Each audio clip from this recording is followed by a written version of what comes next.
They were covered in mud, laughing like best friends who had grown up together. The dog kept circling the tiger cub, splashing water everywhere, while the cub tumbled over himself trying to keep up. Anyone watching would have thought this was the beginning of a beautiful friendship. But standing just a few feet away, I was crying. Because I knew something they didn't. In less than 48 hours, men would come with a crate and a gun for safety. The tiger would be taken back to the wild. And this dog, who had already given his whole heart, would be left behind, confused and broken. They didn't know this was their last full day together. They didn't know this joy had an expiration date.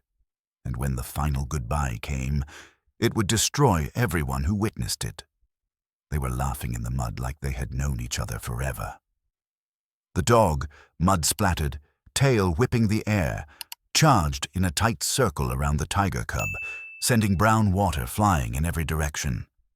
The cub tumbled onto his side, paws flailing, belly exposed, a sound escaping his small chest that could only be described as joy. Sunlight broke through thinning clouds and caught the droplets mid-air, turning the mess into something almost beautiful. Sarah Whitman stood a few steps away, one hand pressed against her mouth, the other hanging uselessly at her side. Tears slid down her cheeks without permission. She didn't try to wipe them away, because she knew something they didn't. In less than 48 hours, men in uniform would arrive with a reinforced crate and a plan that could not be argued with. They would take the tiger cub back to where he belonged. They would do the right thing, and this impossible, muddy happiness would end. They only had 48 hours together, and already half of that time was gone. The cub rolled upright and launched himself back into the puddle, chasing the dog with clumsy enthusiasm. He was no more than 8 weeks old, all oversized paws and soft stripes, his movements uncoordinated but determined. The dog skidded to a stop, barked once, a high, delighted sound, and then leapt straight into the water again as if daring the cub to follow. He did. Sarah let out a sound that was half laugh, half sob. She had seen joy before. She had worked emergency rooms for nearly 2 decades, had seen relief flood a face when a heart started beating again, when a child cried after a terrifying silence. But this was different. This was pure and unguarded, and it felt almost cruel to witness it, knowing what was coming. The dog's name was Buddy. He was 5 years old, a shepherd retriever mix she had adopted from a county shelter after he had been returned twice for being too sensitive. He was afraid of thunderstorms, afraid of fireworks, afraid of raised voices. He slept curled tightly against her legs every night, as if bracing himself against the world. And yet here he was, fearless, inviting a tiger cub into his game as thought it was stress, or simply part of her early 60s. When she finally went for a checkup, her tests revealed protein in her urine and a lower EGFR. The pieces came together. These symptoms were not random. They were signals of chronic kidney disease. Marilyn was shocked. I never imagined kidney problems. I thought I was just getting older. That disbelief quickly turned into determination. Once she understood what was happening, we built a plan together. Medication to protect her kidneys, changes in her diet, and regular monitoring. But more than that, Marilyn gained something priceless: clarity. She now knew that her body had been whispering warnings, and she had finally learned how to listen. Her story is a reminder to every older adult. Don't dismiss new or persistent changes as just age. Sometimes the smallest clues, swelling, fatigue, foamy urine, are the body's way of asking for help. And now that we've seen how symptoms tell the hidden story, our next step is to shift from detection to protection. What practical actions can seniors take every day to guard their kidneys after 60? That's what we'll explore next. Reaching 60 does not mean resigning yourself to kidney decline. In fact, this stage of life can be a powerful opportunity to protect and even strengthen kidney health. The key lies in making daily choices that fit into the American lifestyle, while honoring the unique needs of seniors. One of the most effective steps is nutrition. Diets such as DASH or Mediterranean, both well studied in the United States, are rich in fruits, vegetables, whole grains, and healthy fats. Reducing processed foods and cutting back on salt helps ease pressure on the kidneys and keeps blood pressure stable. Seniors often ask, "Do I need to give up everything I love?" The answer is no. Small swaps, like seasoning with herbs instead of salt, or choosing fresh foods over packaged ones, make a meaningful difference without stealing joy from meals. Hydration is another cornerstone. Older adults may not feel thirst as strongly, leading to dehydration that silently strains the kidneys. Keeping a water bottle nearby, sipping throughout the day, choosing water over soda or overly sweetened drinks. These are simple, but powerful, habits. Equally important is managing chronic conditions. Diabetes, high blood pressure, and heart disease remain the top drivers of kidney damage in the U.S. seniors who check their blood sugar regularly, who monitor their blood pressure at home, who follow up consistently with their doctors. They have a much stronger chance of slowing kidney decline. Medications, when taken as prescribed, protect far more than just kidneys. They safeguard overall health. Exercise and weight management add another layer of protection. Even moderate activities, walking in the neighborhood, gardening, or light yoga, improve. Borrowed. Power was still out in parts of the county. Cell service came and went. The world felt temporarily paused, as if holding its breath. But time wasn't paused. It was moving forward, relentlessly, carrying them toward an ending that no amount of love could undo. Buddy dropped back into a play bow, front legs stretched, rear end high. The cub mirrored him awkwardly, lowering his front half just a little too late. Buddy barked, delighted, and the cub responded with a tiny, breathy chuff that sounded like laughter, learning how to exist. Sarah closed her eyes for a moment and let herself pretend, just for that moment, that this could last. That 48 hours was a lifetime. That some rules could be bent without consequence. When she opened her eyes, Buddy and the cub were already racing back toward the puddle, two blurred shapes moving in perfect, joyful chaos. 48 hours. Already half gone. And neither of them knew that every second mattered. The storm had arrived without ceremony. There had been warnings on the evening news, heavy rain, possible wind damage, but nothing that suggested the sky would tear itself apart the way it did. By late afternoon, the air had turned thick and metallic, the kind that made Sarah's skin prickle before the first drop ever fell. She'd gone around the house closing windows, bringing in anything that might become airborne, all while Buddy followed at her heels, already uneasy. By the time the thunder cracked overhead, it wasn't a single sound anymore. It was constant, layered, rolling in waves that made the walls tremble. Rain slammed against the roof like handfuls of gravel. Wind howled through the trees, bending them until branches snapped with sharp, gunshot cracks. Buddy disappeared under the dining table, wedging himself into the far corner, his whole body pressed tight to the floor. He had been afraid of storms since she'd known him. No amount of training or reassurance had ever changed that. Sarah knelt beside him, one hand on his back, murmuring the same quiet phrases she always used.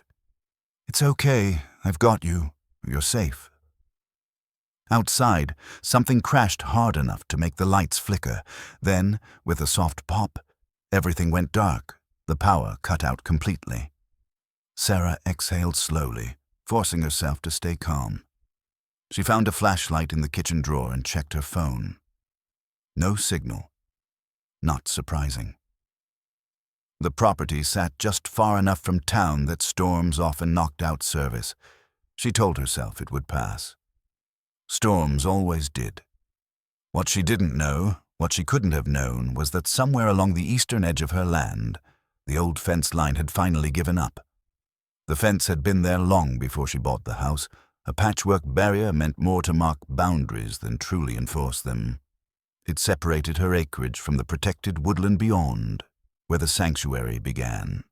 She'd walked that fence dozens of times, noting weak posts, promising herself she'd reinforce it one day. That day hadn't come yet. When the wind hit just right, when a tree uprooted under the soaked ground and fell against the wire, the fence tore open with a sound no one heard over the thunder. And on the other side of that break, something small and striped ran blindly through the rain. The cub had been close to his mother when the storm started. Close enough to smell her, to hear the low, reassuring sounds she made as she pushed him ahead of her through the underbrush. Then lightning split the sky, and a tree came down between them. He bolted the wrong way, panic overriding instinct, his world reduced to noise and fear, and the sting of rain in his eyes. He didn't know where he was going, only that he was alone. He stumbled through brush and mud, through a gap that shouldn't have existed, into a place that smelled unfamiliar and wrong. When his legs finally gave out, he crawled into the nearest shelter he could find, a half-collapsed shed at the edge of Sarah's property, and pressed himself into the darkest corner. That was where Buddy heard him. At first, it barely registered. Just a sound threaded through the thunder, so small it might have been imagined. Buddy lifted his head, ears twitching despite the fear that held him pinned under the table. There it was again. Not thunder, not wind. A thin, broken sound that didn't belong to the storm. Buddy's heart hammered. Everything in him wanted to stay where he was, hidden and safe. The storm was his nightmare. Every instinct told him to wait it out. But the sound came again, closer now, desperate. Buddy crawled forward, inch by inch, until his nose reached the edge of the tablecloth. He froze there, shaking, torn between terror and something else. Something older and stronger. Outside, the storm raged. Inside, Buddy made a decision. He slipped out from under the table and padded toward the back door. Sarah didn't see him go. She was in the hallway, checking windows, counting seconds between thunderclaps. By the time she noticed the door standing open, rain blowing in across the floor, Buddy was already gone. The wind hit him like a wall. Rain soaked his coat instantly, plastering his fur to his skin. Thunder cracked so close it felt like it split the ground beneath his paws. Buddy hesitated on the porch, eyes wide, chest heaving. Then the sound came again. A high, wavering cry, unmistakable now. It came from the direction of the old shed. Buddy bolted. He ran low to the ground, fighting the wind, paws slipping in the mud. Branches whipped past him. Something struck his side, hard enough to knock the breath from his lungs, but he kept going. The sound was all he could hear now, guiding him forward through the chaos. The shed loomed out of the darkness like a shadow, its door hanging crooked on rusted hinges. Buddy skidded to a stop and squeezed through the opening. Inside, it was dim and close, the smell of wet earth thick in the air. The sound was louder here, raw and frightened. Then he saw him. Curled against the back wall, barely visible in the gloom, was a small, striped shape trembling uncontrollably. Mud streaked his fur. His sides heaved with each shallow breath. His eyes, too big for his head, fixed on Buddy the instant he stepped inside. For a heartbeat, neither of them moved. Buddy stood frozen, every muscle locked. He knew what this was. On some level, he knew. His instincts screamed danger, screamed run. The cub made a sound, thin, breaking, and did the last thing Buddy expected. He stood. His legs wobbled under him, barely strong enough to hold his weight, but he took one step forward, then another. He crossed the small distance between them and pressed his forehead into Buddy's chest, and went quiet. The storm roared on outside, but inside the shed, something shifted. Buddy's fear drained away in an instant, replaced by a single, overwhelming certainty. This one needs me. He lowered himself slowly to the ground, careful not to move too fast, and leaned into the small, shaking body pressed against him. The cub's breathing steadied, just a little. Buddy stayed there, holding him, while the storm tore the world apart beyond the thin wooden walls. Neither of them knew that this moment, the choice made in the middle of the storm, had already sealed the ending that waited 48 hours away. They only knew that, for now, they were not alone. For a long moment, neither of them moved. The storm battered the shed walls, rain forcing its way through the gaps in the warped wood, but inside that narrow space there was only breath and warmth in the quiet shock of contact. The tiger cub's forehead rested against Buddy's chest, his small body pressed close as if he had finally found the one solid thing left in a world that had come apart. Buddy could feel the rapid flutter of the cub's heart through his own rib cage, could feel the tremors easing inch by inch. He had never been this close to anything like this before. Buddy's instincts screamed in confusion. Everything about the cub was wrong and dangerous and unfamiliar. The smell, the weight, the low vibration humming from his throat. Somewhere deep inside, Buddy's memory lived warnings passed down through generations, wordless alarms meant to keep him alive. But louder than all of that was something simpler. The cub was a baby. He was terrified. And he had chosen Buddy, so Buddy stayed. He lowered his head slowly and touched his nose to the cub's ear, then pulled back, uncertain. The cub didn't flinch. He only leaned in harder, as if afraid the contact might disappear if he didn't hold it. Buddy tried again, this time licking gently at the mud-caked fur along the cub's cheek. The taste was earth and rain. The cub let out a soft, broken sound. Not a cry this time, but something closer to relief. Outside, thunder cracked so close it shook dust from the rafters. Buddy didn't even lift his head. Minutes passed, or maybe longer. Time inside the shed felt strange, stretched thin, measured only by the slowing of the cub's breathing and the steady rhythm of Buddy's heart beneath his cheek. When Sarah finally realized Buddy was gone, it was because the storm had eased just enough for her to hear it. A sound she didn't recognize. It wasn't thunder. It wasn't wind. It was sharper than that, urgent and unmistakable once she focused on it. An animal sound, high, distressed, repeating. Her stomach dropped. "Buddy," she called, her voice nearly lost in the rain. No answer. She grabbed her flashlight and pushed open the back door, rain instantly soaking her hair and shoulders. Mud sucked at her boots as she scanned the yard, heart pounding. She knew that sound. She had heard it before, years ago during a volunteer rotation at a wildlife intake center. That was a cub calling. The beam of her flashlight cut through the rain, catching the outline of the old shed. The sound was coming from there. Fear sharpened her thoughts. The shed backed up close to the sanctuary line. If a wild animal had gotten in, she ran. The door gave way under her hand, swinging wider with a groan.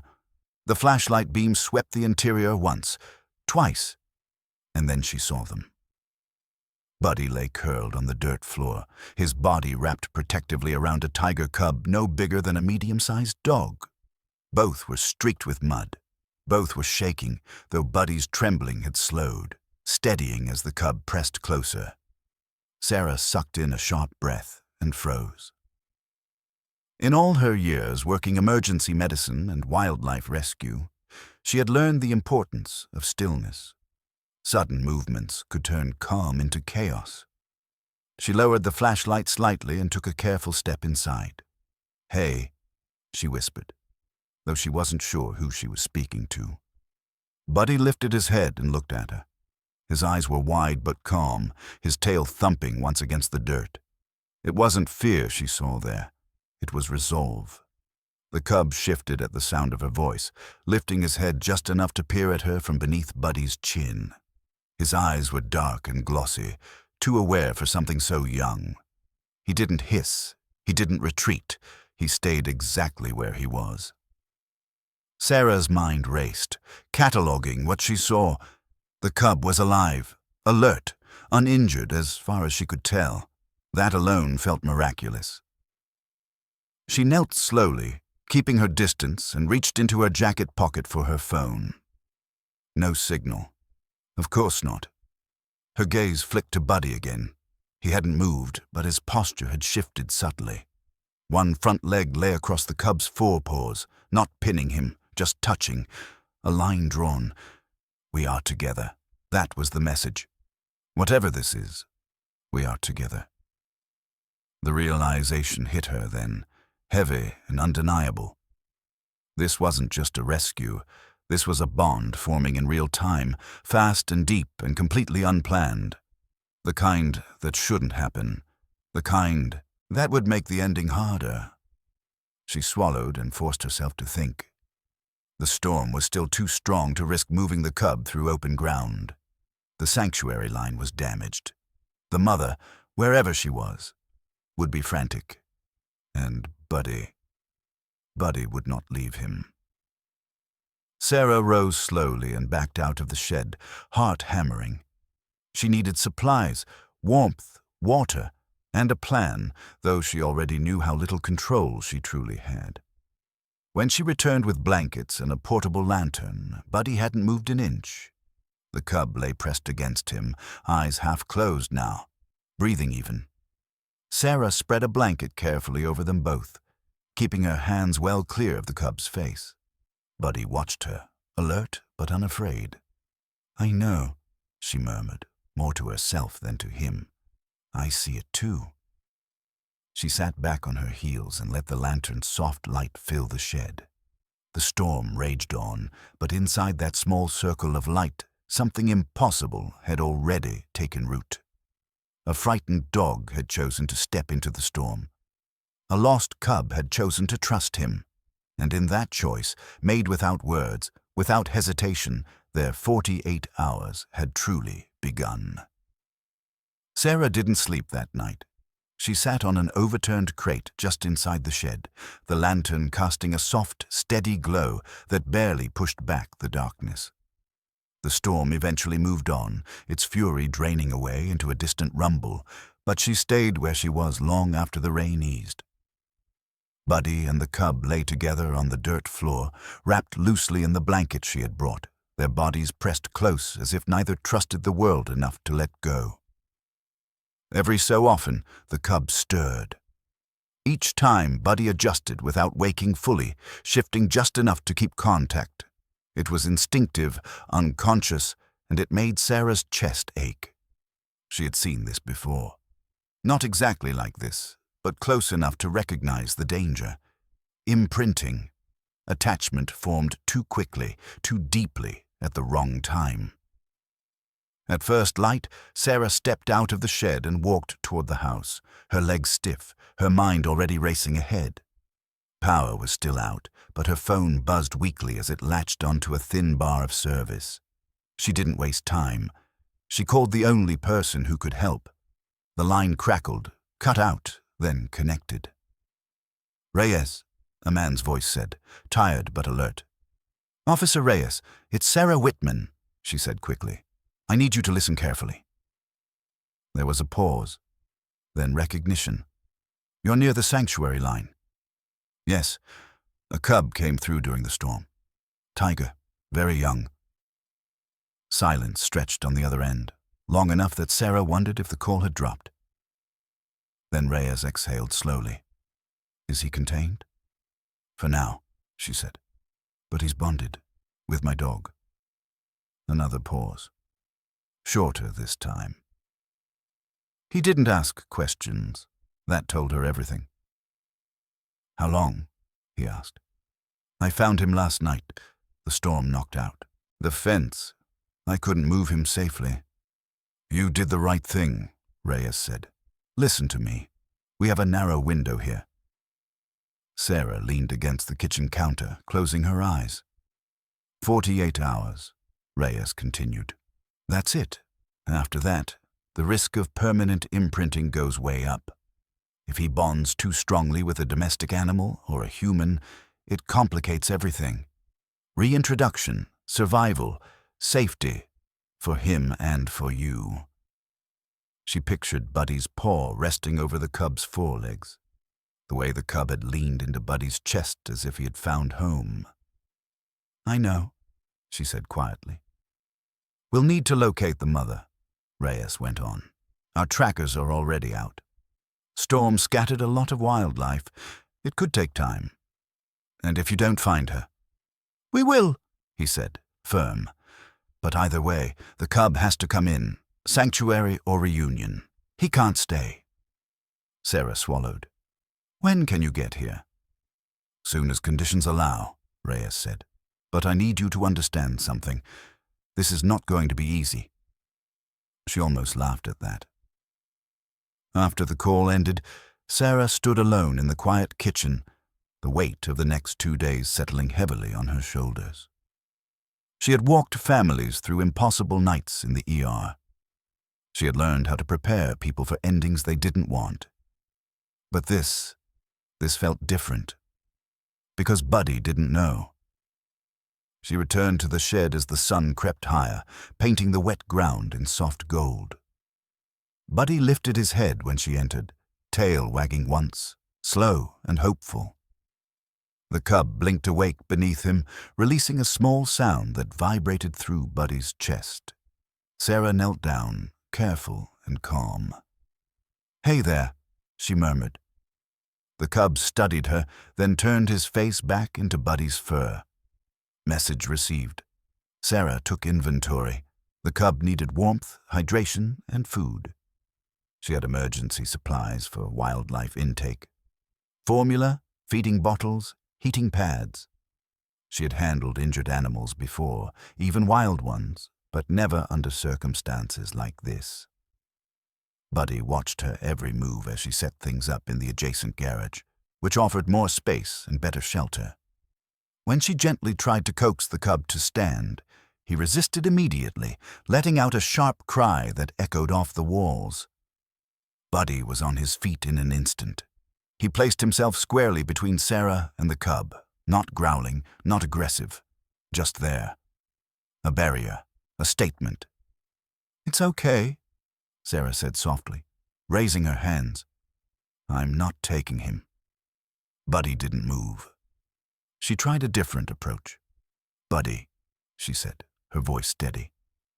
"Come with me." Buddy hesitated, then looked back at the cub. The cub cried again, louder this time. Sarah held her breath. Buddy did something then that made her blink in surprise. He lowered his head, gently grasped the loose fur at the back of the cub's neck, not biting, just holding, and tugged lightly. The cub stumbled forward, confused but compliant. Together, they moved. The garage became their temporary world. Sarah laid out blankets, adjusted a heat lamp, mixed formula with shaking hands. The cub refused the bottle at first, turning his head away, distressed. Sarah's heart sank. Then Buddy stepped in. He nudged the bottle with his nose, then nudged the cub's mouth, again. Patient, insistent. The cub paused, eyes flicking to Buddy's face. Then, tentatively, he latched on.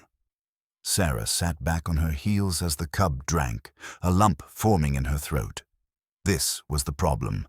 This was exactly the problem. Every success bound them tighter together.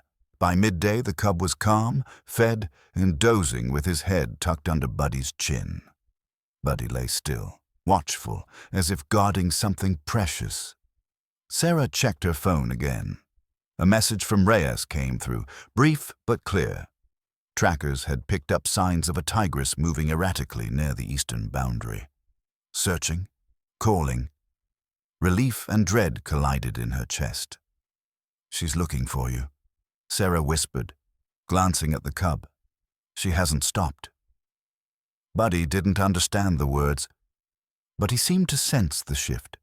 He stayed closer after that, keeping his body pressed against the cub's side, his movements quieter, more deliberate. Sarah sat with them as the day wore on, fully aware now that every moment of peace was borrowed time. She knew how this story ended. And she also knew that the next 48 hours would change all of them forever. By mid-morning, the world outside the garage felt almost normal again. The storm had scrubbed the air clean, leaving the sky pale and wide, the kind of blue that made everything look newly washed. Sunlight spilled through the open garage door, warming the concrete floor where Buddy lay stretched on his side, one eye open, the other drifting closed. The tiger cub rested against his chest, rising and falling with Buddy's breath as if they had agreed on a shared rhythm. Sarah watched them from a folding chair she'd dragged in from the porch. A mug of coffee sat untouched in her hands, long gone cold. She told herself she was staying alert, monitoring the cub's condition, making sure Buddy didn't get too tired. But the truth was simpler. She didn't want to miss anything. When the cub stirred, Buddy stirred with him. When the cub lifted his head, blinking sleepily, Buddy's tail thumped once against the floor, slow and reassuring. The cub let out a small questioning sound, something between a chirp and a hum, and Buddy responded with a soft huff through his nose. It was the beginning of a language.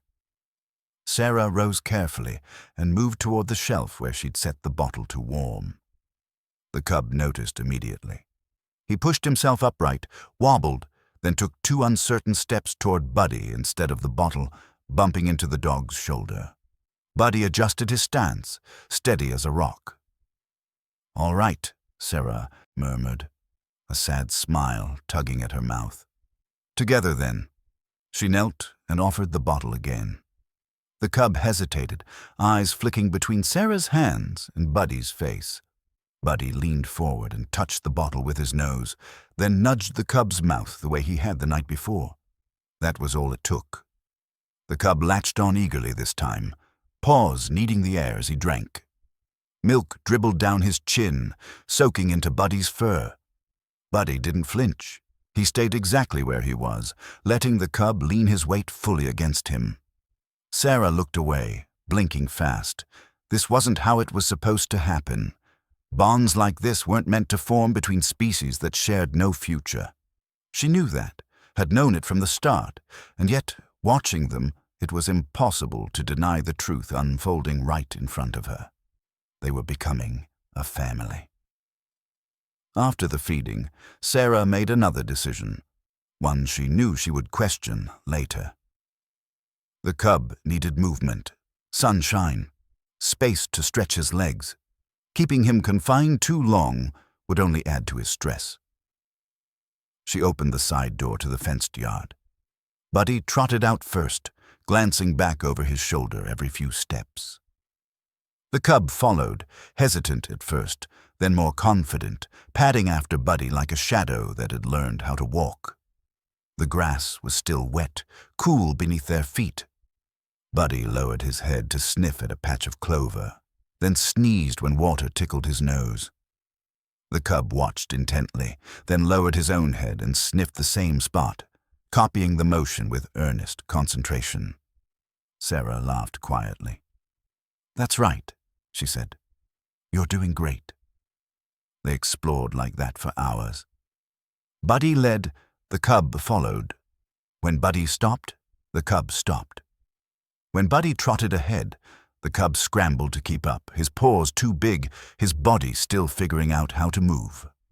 At one point, a wild turkey wandered along the far fence line, feathers puffed, head bobbing.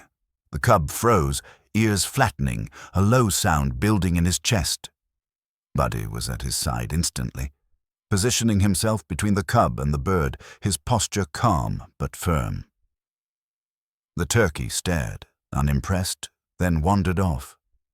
Buddy turned back to the cub and wagged his tail. The cub stared at him with what could only be described as awe. Sarah filmed it all on her phone, hands shaking slightly.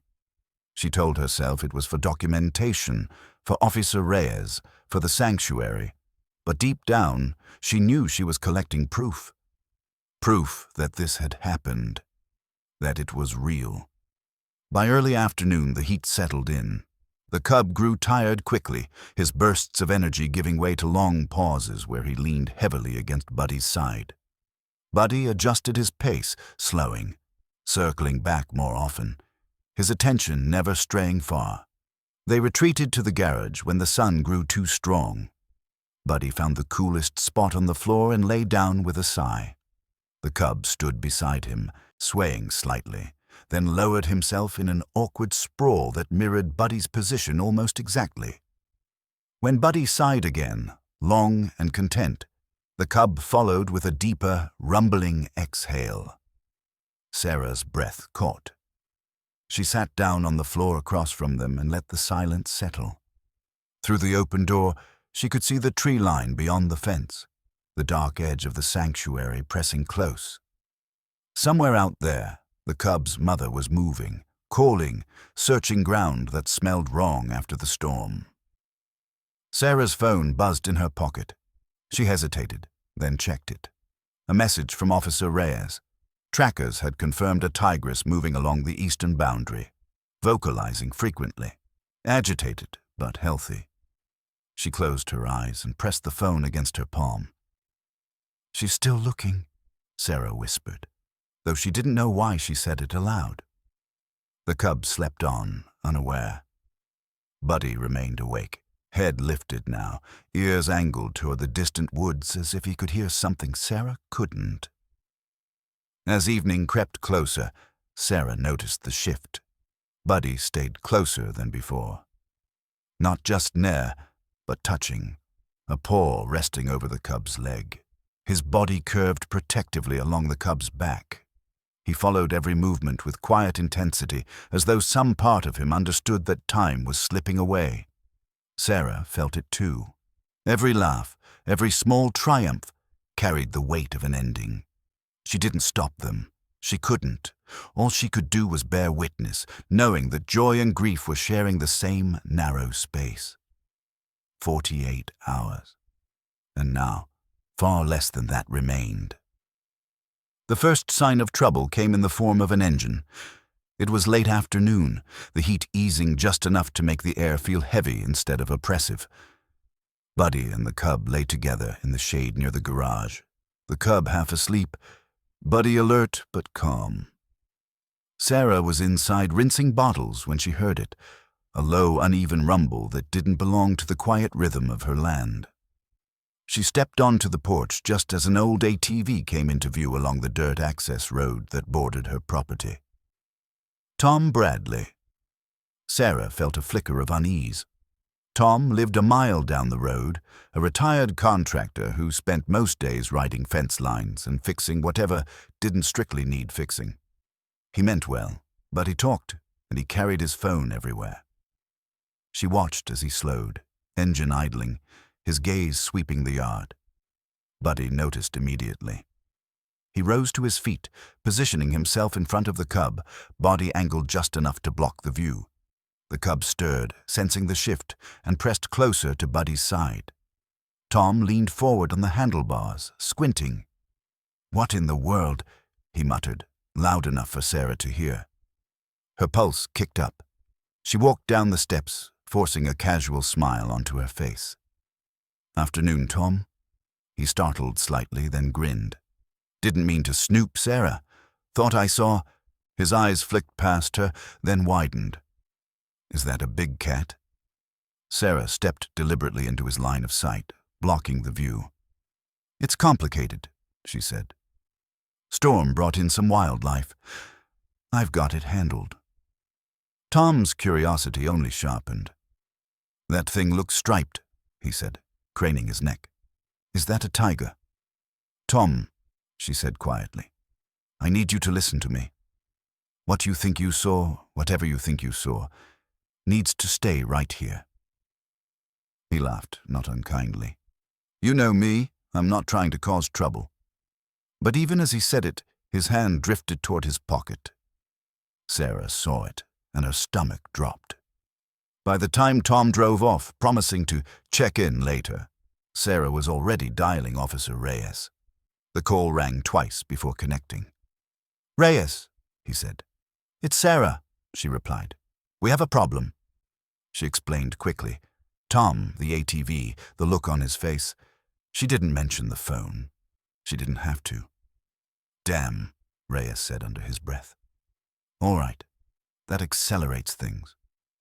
How fast? Sarah asked. There was a pause. If word gets out, we're dealing with more than a reunion, he said. Curiosity seekers, media, and worse. She knew what he meant. People with money. People who wanted exotic things they had no right to touch. I need you to keep everything as low profile as possible, Reyes continued. No photos posted, no visitors. If anyone comes by, you turn them away. I already am, she said. We're moving our timeline up, he said. Trackers have the mother's location narrowed. She's close, very close. We may attempt the transfer sooner than planned. Sooner? Sarah looked toward the yard where Buddy stood like a statue, the cub tucked against him, blissfully unaware. How much sooner? She asked. Tomorrow morning, if conditions allow. The words hit harder than she expected. I'll do what I can, she said quietly. After the call ended, Sarah leaned against the counter and closed her eyes. Her house felt smaller now, exposed. The edges of this fragile bubble were thinning. Outside, Buddy's ears were still trained toward the road. He hadn't relaxed since Tom left. He followed the cub everywhere now, even the smallest movement prompting Buddy to rise and reposition. As evening settled in, Sarah noticed another change. The cub began pacing. At first, it was subtle, a few restless steps, a low sound in his throat that faded quickly. But as the sky darkened, the sound returned, sharper this time, carrying a note that made Sarah's chest tighten. The cub lifted his head and called out. It wasn't loud. Not yet, but it was unmistakable. A call meant for someone else. Buddy froze, then moved closer, pressing his body along the cub's side. He licked the cub's face, nudged him gently, tried to redirect him toward the familiar comforts of the garage. For a moment, it worked. Then the cub called again. Sarah stood in the doorway, helpless, knowing exactly what this was. She had heard it before, on long nights in wildlife centers, when orphaned animals realized the truth of their situation. The cub wasn't just tired. He was remembering. Buddy tried everything. He play-bowed, tail wagging, dropped his favorite tennis ball at the cub's feet.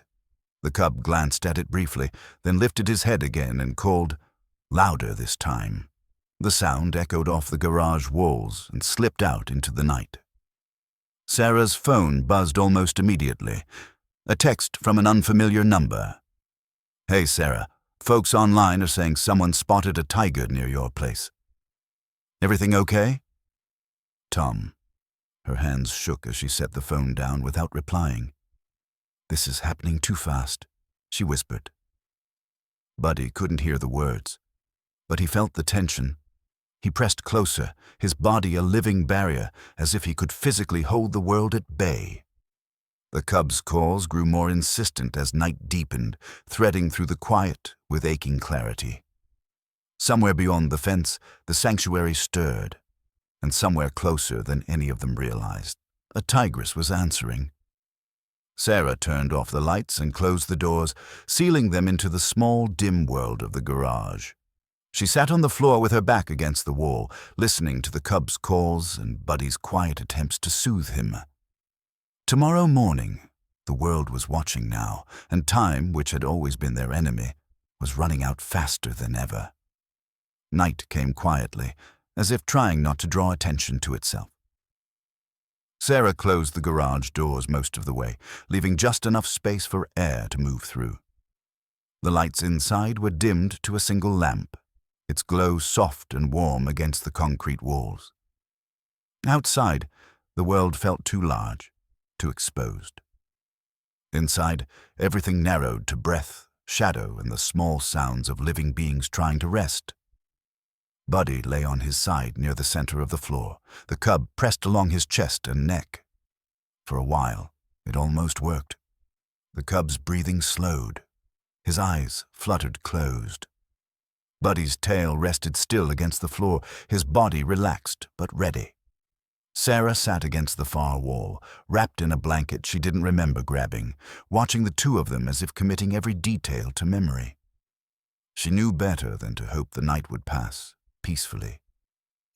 It didn't take long. The cub stirred, lifting his head abruptly. His ears turned toward the open space beyond the garage door, toward the dark line of trees that marked the sanctuary. His body went rigid. Then he called. The sound was thin at first, tentative, like a question sent into the dark.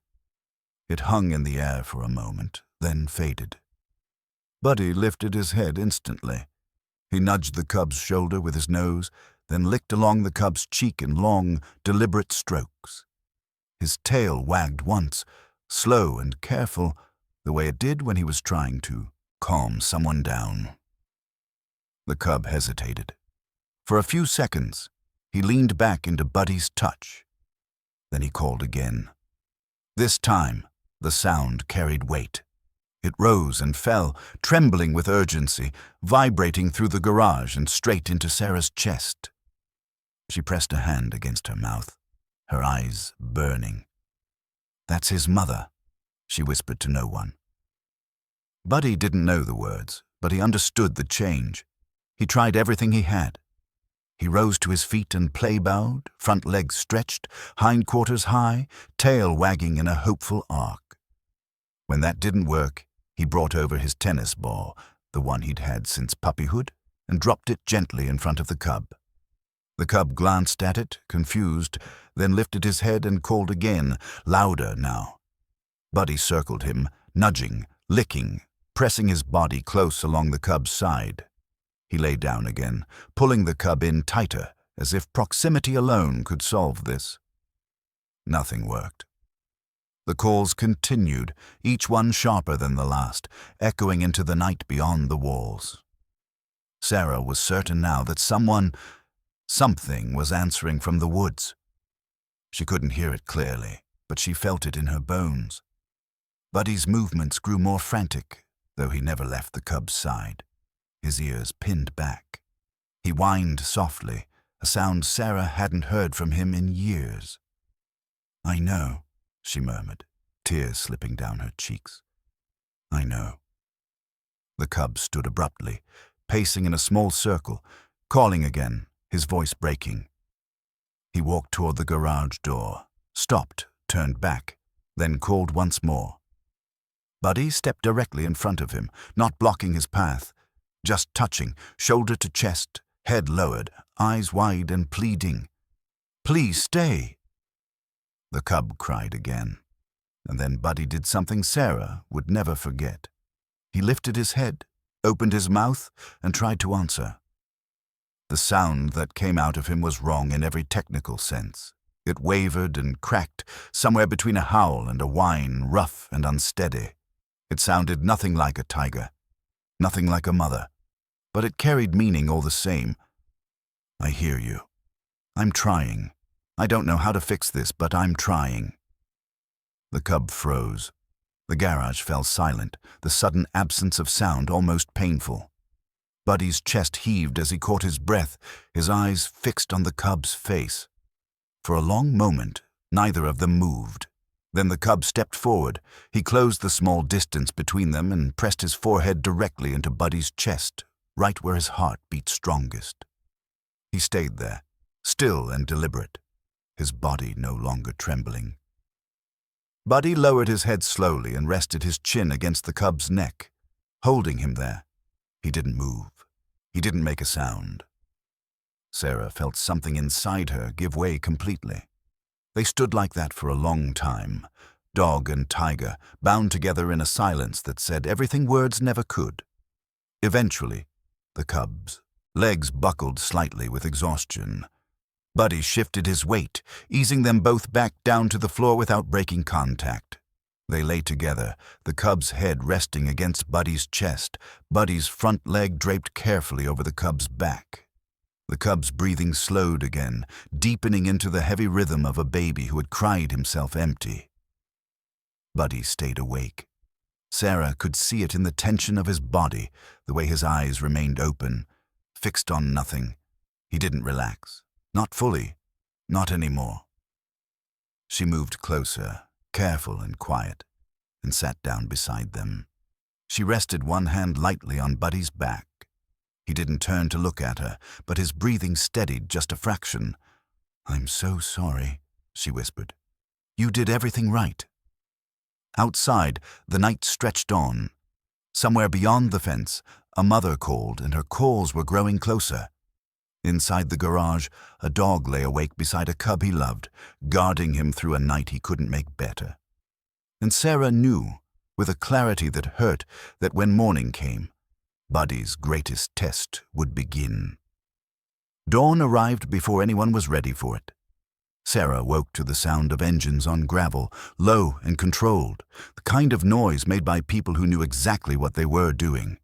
For a moment, disoriented, she forgot where she was. Then she saw Buddy, still awake, still pressed against the tiger cub, his body tense as a drawn wire. It was time. She stepped outside into the cool gray morning as Officer Reyes and 2 wildlife specialists unloaded equipment from their trucks. Their movements were efficient, calm, and deliberately quiet. This was not their first reunion. They knew how fragile moments like this could be. Reyes met her eyes and gave a small nod. No words were necessary. Inside the garage, the cub stirred at the change in air, lifting his head. Before anyone touched him, before any crate appeared, a sound rolled through the morning that froze every person in place. A deep, resonant call from the woods beyond the fence. The cub answered instantly. His body came alive in a way Sarah hadn't seen before, ears forward, muscles tight, recognition flooding every movement. He called again, louder now, his voice cracking with urgency. Buddy stood up so fast he nearly knocked the cub over. He pressed against him, not blocking, not restraining, just there. Always there. The specialists moved slowly, speaking in low tones, easing a reinforced transport crate into position. Buddy followed every step, placing himself between the cub and the men whenever he could, his posture unmistakable. "You cannot have him." Reyes hesitated at the door, watching Buddy with something like awe. "That dog," he murmured. "He knows." "I know," Sarah replied, her voice breaking. "This is going to break his heart." The cub stepped forward willingly when guided, drawn by the answering calls now unmistakably close. Every few steps, he stopped and looked back at Buddy. Buddy followed right up to the crate's edge, his tail low, ears flat, his entire body vibrating with confusion and distress. When the crate door finally closed, Buddy let out a sound Sarah hadn't heard since the day she brought him home from the shelter, a long, wavering howl of pure loss. The cub answered from inside the crate. They called to each other as the crate was loaded, as the truck doors closed, as the engines started. Sarah climbed into her own truck with Buddy beside her, his front paws braced against the dashboard, eyes fixed on the vehicle ahead as if sheer focus could keep it from disappearing. They drove slowly to the release point just beyond the damaged fence line. The sky was streaked with soft pink and gold now, the kind of dawn that usually felt full of promise.